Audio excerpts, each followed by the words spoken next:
உத்ராட்சம்ங்கிறது powerful, அதை நிறைய அனுபவிக்கலாம். அதில் மாலையாக போட்டுண்டு ஜபத்தை பண்ணி பாரு. அந்த ஜபத்தை பண்ணுறதுனால உன் உடம்புக்குள்ளே ஏற்படுற மாற்றங்கள் என்னென்ன வர்றது அப்படிங்கிறது. ஒரு டேபிளில் உட்காந்து சாப்பிட்றேன், குனியும் போது என்ன ஆகும்னா நம்ம சாப்பிட்ற எச்சலே நம்ம இது மேலே படும். அப்போ அதோட சுத்தம் போக்குறது. அதுக்காக தான் அந்த மாலையை. அதே மாதிரி யாரையாவது ஒருத்தரை நமஸ்காரம் பண்ணுறோம் அப்படின்னு சொன்னேன்னா இந்த உத்ராட்ச மாலையை அப்படி காதில் மாட்டிக்கணும். பூஸ்பர்சத்தோட அந்த மாலையும் சேரக்கூடாது அப்படின்றது இல்லை. இப்போ இந்த மாலை இருக்குது அப்படின்னு சொன்ன கருகமணிக்கு இருக்கிற பலன் என்ன அப்படின்னா நமக்கு ரொம்ப ரொம்ப ரொம்ப ரொம்ப ஆத்ம பலத்தை கொடுக்கக்கூடிய சக்தி அதுக்கு இருக்குது. ஏன் அப்படின்னா இந்த கருகமணிங்கிறது சனி பகவானுடைய ஒரு அம்சம். அப்படிங்கிற போது சனி பகவான் அவனுக்கு என்ன விதிக்கப்பட்டிருக்கோ அதை மட்டும்தான் செய்வார். அளவுக்கு அதிகமாக உமாமகேஸ்வர விரதம்னு ஒரு 16 வருஷம் பூஜை பண்ணணும்னு சொல்லியிருக்கு. ஒவ்வொரு வருஷத்துக்கும் ஒவ்வொரு வாட்டியும் அந்த சிகப்பு கயிறை கட்டிக்கோங்கிறா. அந்த சிகப்பு கயிறில் சில பேர் உத்ராட்சத்தை கோத்துண்டு கட்டிப்பா.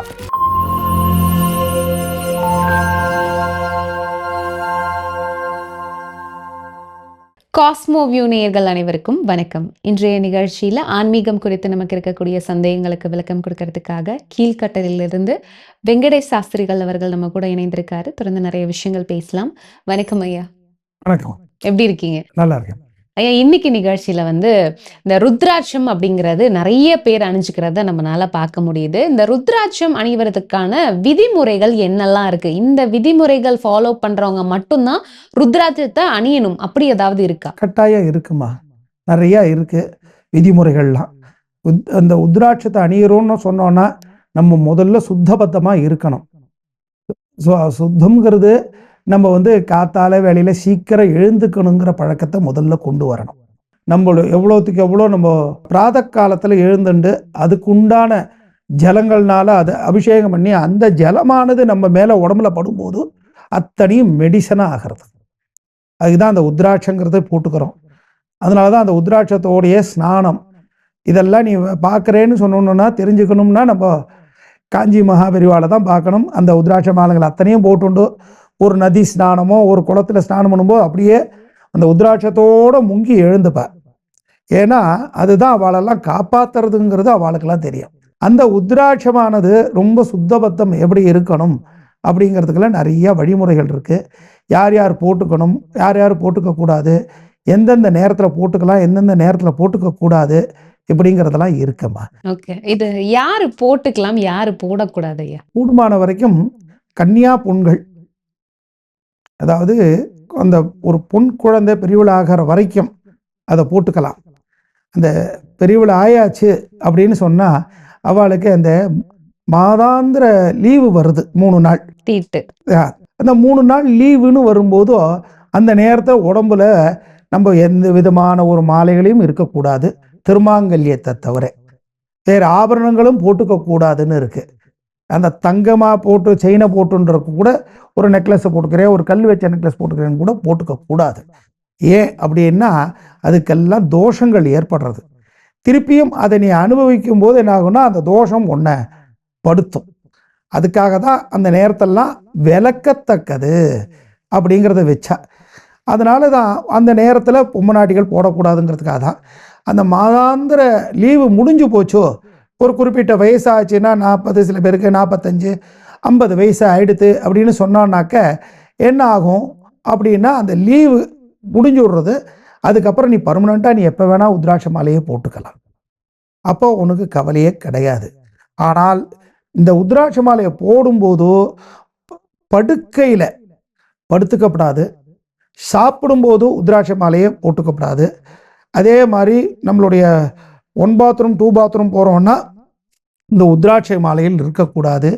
அதே மாதிரி யாரையாவது ஒருத்தரை நமஸ்காரம் பண்ணுறோம் அப்படின்னு சொன்னேன்னா இந்த உத்ராட்ச மாலையை அப்படி காதில் மாட்டிக்கணும்.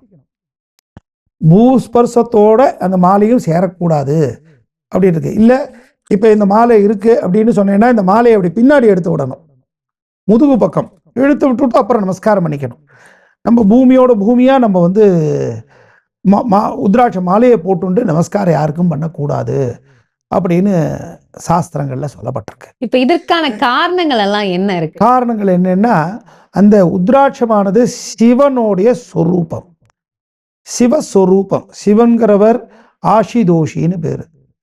நீ கேட்டா உடனே கொடுத்துடக்கூடியவர், நீ கேட்டா உடனே கொடுக்கக்கூடியவர்.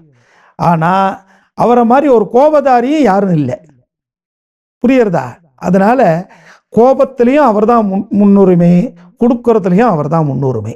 அதனால அவருடைய ஒரு அங்கத்தை நம்ம எடுத்து போட்டுன்ட்டோ அதனால நம்ம மீறி தப்பு பண்ணுறோன்னு சொன்னோன்னாக்க அதை அனுபவிக்காத நம்ம தான் அனுபவிச்சாகணும். சுவாமி வந்து ஏற்றுக்க போகிறது இல்லை. அவர் நமக்கு சில மறைமுகமான சில நடவடிக்கைகளை கொடுப்பார். அப்போ என்னத்தினாலடா நமக்கு இந்த கஷ்டம் வருது அப்படின்னு நம்ம யோசிப்போம். ஆனால் இந்த உத்ராட்சத்தால் தான் நமக்கு ஏற்பட்டிருக்குங்கிறதே நமக்கே தெரியாது. இந்த தப்பை பண்ணியிருக்கோம் அதனால் வர்றது அப்படிங்கிறதே தெரியாது. அதனால தான் கூடுமான வரைக்கும் அந்த மாசாந்திர லீவுங்கிற போதோ அவளை கூடுமான வரைக்கும் அதெல்லாம் ஒன்றும் வேண்டாம், ரெஸ்ட் எடுத்துன்னு உட்காருங்கோ முன்னாடிகளேன்னு நாங்கள்லாம் சொல்கிறோம். ஆனால் அதெல்லாம் வந்து சில பேர் எடுத்துக்க மாட்டேங்கிறா, அவ்வளோதான். அதனால் நீ அந்த உத்ராட்சங்கிறது பவர்ஃபுல், அதை நிறைய அனுபவிக்கலாம். அதில் மாலையாக போட்டுண்டு ஜபத்தை பண்ணி பாரு. அந்த ஜபத்தை பண்ணுறதுனால உன் உடம்புக்குள்ள ஏற்படுற மாற்றங்கள் என்னென்ன வர்றது அப்படிங்கிறது அத்தனையும் எல்லாராலையும் சொல்ல முடியும், பார்க்கவும் முடியும். என்ன மந்திரங்களை ஜெபிக்கலாம்?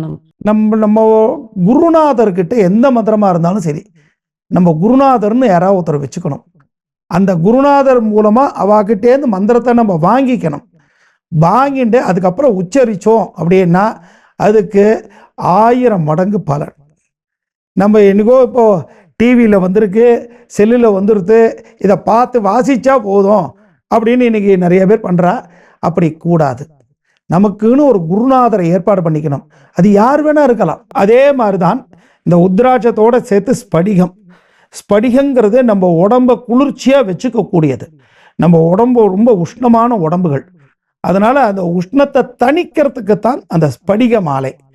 இந்த துளசி மாலைங்கிறது எப்படின்னா பதிவிரதா தேவதை.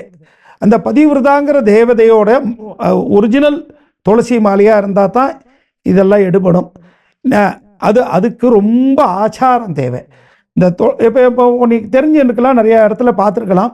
இந்த துளசி மாடத்துக்கிட்ட போய் அதுக்கு மஞ்சள் குங்குமம்லாம் இட்டு ஒரு ஜலம் விட்டுட்டோ ஏதாவது ஒரு விளக்கேற்றிட்டு வருவா.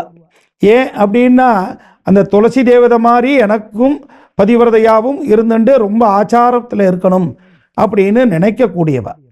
அது இந்த காலத்தில் நிறைய பெண்கள் பண்ணிட்டு இருக்கா, துளசி பூஜையெல்லாம் பண்ணிட்டு இருக்கா. அதை கண்ணால் பார்த்துட்டு இருக்கேன். துளசி மாலை அணியும் போது நம்ம என்னெல்லாம் விஷயம் கவனமா இருக்கணும், என்ன மாதிரியான விஷயங்கள் பண்ணக்கூடாது? கூடுமான வரைக்கும் துளசி மாலையை போட்டுன்னு இருக்கோம் அப்படின்னு சொன்னேன்னாக்க, நான் உத்ராட்சத்துக்கு சொன்ன மாதிரியே தான் சாப்பிடும்போது இந்த துளசி மாலை இருந்தால் கழட்டி வச்சு விடணும். சாப்பிடும்போது ஏன் கழட்டி வைக்கணும்? மாலைகளை கழட்டி வைக்கணும்னு சொன்னாக்க, நீ முதல்ல சாப்பிட்றதுன்னா எப்படி சாப்பிடுவே? எனக்கு அது ஒரு விளக்கம் கொடு. நீ இப்படி இருக்கு இல்லையா, ஒரு டேபிளில் உட்காந்து சாப்பிட்றேன், குனியும் போதும் என்ன ஆகும்னா நம்ம சாப்பிட்ற எச்சலே நம்ம இது மேலே படும். அப்போ அதோட சுத்தம் போகிறது. அதுக்காக தான் அந்த மாலையை கழட்டி வைக்கிறது அப்படிங்கிறத வச்சோம். அது மாதிரி பாத்ரூம்கள்லாம் போகும்போதோ நம்ம குனியும் போதோ வேற எங்கேயாவது பட்டுடக்கூடாது அப்படிங்கிறதுக்காக அந்த மாலைகளை கழட்டி வச்சுடுறோம். ராத்திரி படுக்கும் போதோ அதுக்காக தான் அதை கழட்டி வச்சுடுறோம். வேற ஒன்றும் கிடையாது. சுத்தம்னா இதெல்லாம் தான் சுத்தம். நீ கரெக்டாக ஃபாலோ பண்ணிக்கோ, இதெல்லாம் பண்ணி பாரு.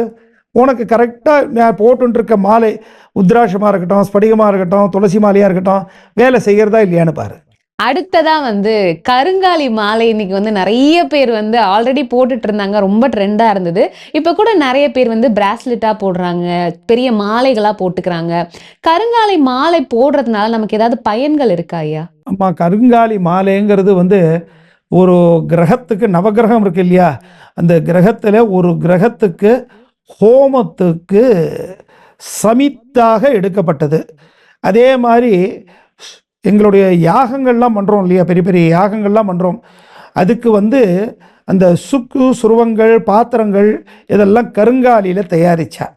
இதுக்கெல்லாம் தான் அந்த கருங்காலி ரொம்ப முக்கியப்பட்ட சப்ஜெக்ட்டுக்கு வச்சுக்கணுங்கிறதுக்கு தான் கருங்காலியை வச்சா. ஆனால் இன்றைக்கி கருங்காலி மாலே அதை போட்டுக்கலாம் அப்படிங்கிறது ஒரு ட்ரெண்ட் மாதிரி கொண்டு வந்துட்டா. ஆனால் அதுக்கு சம்பந்தம் எதுவுமே கிடையாது. அதனால் பலன்கள் எதுவும் கிடையாது. தேவதைக்கு நீ மந்திரம் சொல்லி அந்த ஆகுதி கொடுக்குறே அப்படின்னு சொன்னேன்னா, அந்த ஆகுதியானது அந்த கருங்காலி மரத்துக்குள்ளே செய்யப்பட்ட அந்த மர சுக்கு சுருவங்கள் இருக்கும்.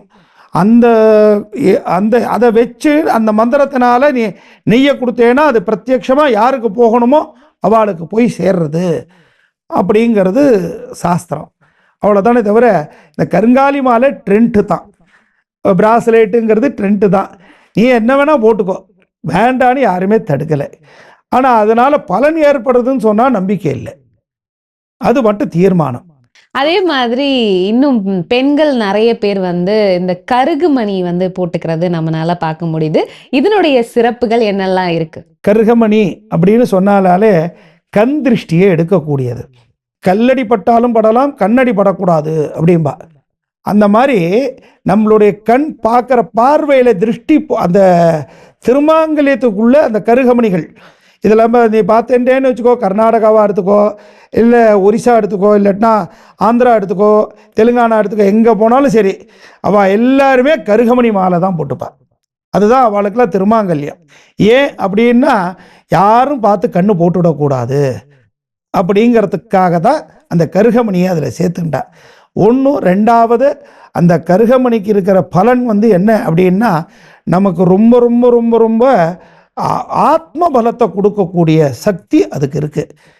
ஏன் அப்படின்னா இந்த கருகமணிங்கிறது சனி பகவானுடைய ஒரு அம்சம். அப்படிங்கிற போது சனி பகவான் அவனுக்கு என்ன விதிக்கப்பட்டிருக்கோ அதை மட்டும்தான் செய்வார். அளவுக்கு அதிகமாக செய்யவும் மாட்டார், அளவுக்கு அதிகமாக குறைக்கவும் மாட்டார். அவருடைய பழக்கமே கொடுத்து அழிக்கிறது தான் அவரோட பழக்கம். உனக்கு ஒரு பயங்கர வியாதி வந்துடுதுன்னா அந்த வியாதியை இன்னும் ஜாஸ்தி பண்ணி தான் அழிப்பார். அதே மாதிரி பணம் கொடுக்கணும்னு வந்துடுதுன்னா உனக்கு எங்கே வைக்கிறதுங்கிறதுக்கு இடமில்லாத கொடுப்பார். சந்தோஷம்னு வந்துடுதுன்னா அவன் சந்தோஷத்துக்கு எல்லையே இல்லாத அளவுக்கு கொடுத்து விடுவார். இதுதான் சனி பகவானுடைய ஒரு அம்சம். அதனால் அந்த கருகமணிங்கிறது ஸ்திரமாகவும் இருக்கணும், தர்மமாகவும் இருக்கணும். அதனால் ஒவ்வொரு பொம்மநாட்டிகளுக்கும் அது ஒரு ஆணித்தரமாக எடுத்து கொடுக்கக்கூடியது அப்படிங்கிறதுக்கு தான் அந்த கருகமணி. இப்போ இந்த ருத்ராட்சம் அணியிறது அப்படின்னு இருக்கு இல்லையா, நிறைய பேர் கயிறு கருப்பு கயிறில் அணிவாங்க, சிகப்பு கயிறில் அணிவாங்க, சிலவங்க தங்க செயினில் போடுறது பார்க்குறது உண்டு, வெள்ளியில் போடுறது உண்டு. இது எந்த உலோகத்தில் அணியலாம், எது நல்லது? தங்கமா, வெள்ளியா, செப்புலியா, இல்லை ஒரு சாதாரண கம்பியில் கோத்துட்ருக்கியாங்கிறது கிடையாது. நமக்கு பவருங்கிறது அந்த உத்ராட்சம் மட்டும்தான். காசு பணம் இருக்கிறவன் தங்கத்தில் போட்டுக்க போகிறா, ஓரளவுக்கு பணம் இருக்கிறவன் வெள்ளியில் போட்டுக்க போகிறா, காசு பணமே இல்லாதவா இந்த மாதிரி கயத்தில் கட்டிப்பா. ஆனால் இந்த கயத்தில் கட்டுறதுங்கிறது ஒசத்தி. ஏன் அப்படின்னா இந்த கயத்தை நீ அப்பப்போ மாற்றுவே. அப்போது உத்ராட்சம் அதே தான், ஆனால் கயறுங்கிறது மாறி போயிடும். ஒரு என்ன சொல்கிறதுன்னா, அமங்கலமான ஒரு காரியத்துக்கு போயிட்டு வரோம் அப்படின்னு சொன்னான்னா உடனே இந்த உத்ராட்ச கயரை மாற்றிடுவா. ரொம்ப முக்கியப்பட்டவா. என்ன மாதிரிலாம் இருக்கான்னா, நான் ஒரு டெத்துக்கு போயிட்டு வந்துட்டோம் அப்படின்னு சொன்னான்னாக்கா இந்த கயத்தை மாற்றிடுவோம், எங்களை பொறுத்த பரியந்தம். அதே மாதிரி பூணல், ஸ்மசானத்தை மிதிச்சுட்டு வந்துட்டோம்னா உடனே பூணலை மாற்றிப்போம். என்ன காரணம்? அதாவது அது நூல் சம்பந்தப்பட்டது. நூல் சம்பந்தப்பட்டதுனால அதுக்குள்ளே இருக்கிற வேதங்கள், அதுக்குள்ளே வச்சிருக்க ஜபங்கள் அதெல்லாம் போயிடக்கூடாது. அங்கே போனாலே அது அவ ஸ்வீகரிச்சுப்பா. அப்போ அதை நம்ம சுத்தம் பண்ணிக்கணும். சுத்தம் பண்ணுறதுன்னாக்க அதை கயட்டிட்டு திருப்பியும் புது கயத்தில் மாற்றிட்டேன்னா எதுவும் நம்மளை விட்டு போகாது. அவ்வளோதான் விஷயம். ஓகே. ஒரு சில பேர் ருத்ராட்சத்தை கையில எல்லாம் போடுறத, கட்டிக்கிறத நம்மளால பார்க்கறது உண்டு. இது முறை ஆடம்பரம் தான், ஆடம்பரம் தான். கையில் கட்டிக்கிறது இங்கே கட்டிக்க சொல்லியிருக்கு. இது உமாமகேஸ்வர விரதம்னு ஒரு 16 வருஷம் பூஜை பண்ணணும்னு சொல்லியிருக்கு. ஒவ்வொரு வருஷத்துக்கும் ஒவ்வொரு வாட்டியும் அந்த சிகப்பு கயிறை கட்டிக்கோங்கிறா. அந்த சிகப்பு கயிறில் சில பேர் உத்ராட்சத்தை கோத்துண்டு கட்டிப்பா. 16 முடிச்சு போட்டு அந்த புருஷன் பொம்னாட்டி 2 பேர் சேர்ந்து தான் பூஜை பண்ணணும். அந்த உமாமகேஸ்வர விரதத்தை எடுத்துக்கிறவா அப்போ அந்த மாதிரி அவளுக்கு கையில் கட்டுறதுக்கெல்லாம் அதிகாரம். இங்க மணிக்கட்டுலாம் கட்டக்கூடாது. அதெல்லாம் ஆடம்பரம். கையில் கட்டிக்கிறது, சும்மானா ஒரு பந்தாக்கு கட்டிக்கிறது, இதெல்லாம் வந்து ஒரு ஆடம்பரம் தான். சில பேர் பிராஸ்லைட் மாதிரி உத்ராட்சத்தை போட்டுக்கிறா. அதெல்லாம் வந்து என்ன சொல்கிறது, நமக்கு அதிகப்படியானது, அதெல்லாம் ஒன்றும் சொல்லக்கூடாது. அவ்வளோதான். உத்ராட்சங்கிறது கழுத்துக்குத்தான், மாலைங்கிறது தான் உத்ராட்சம். அப்போ அது எங்கெங்கே இருக்கணுமோ அங்கே தான் இருக்கணும். அப்போ தான் அது கோடியான பலன்கள் நம்ம அனுபவிக்க முடியும். நிச்சயமா இன்னைக்கு நிகழ்ச்சியில ருத்ராட்சத்தை முறையா நம்ம எப்படி அணியணும், என்ன மாதிரியான விஷயங்கள் பண்ணணும், ருத்ராட்சம் அணியும் போது எதெல்லாம் பண்ணக்கூடாது அப்படின்றத பத்தி நிறைய விஷயம் விளக்கமா சொன்னீங்க. ரொம்ப நன்றி ஐயா. சந்தோஷம் ஐயா.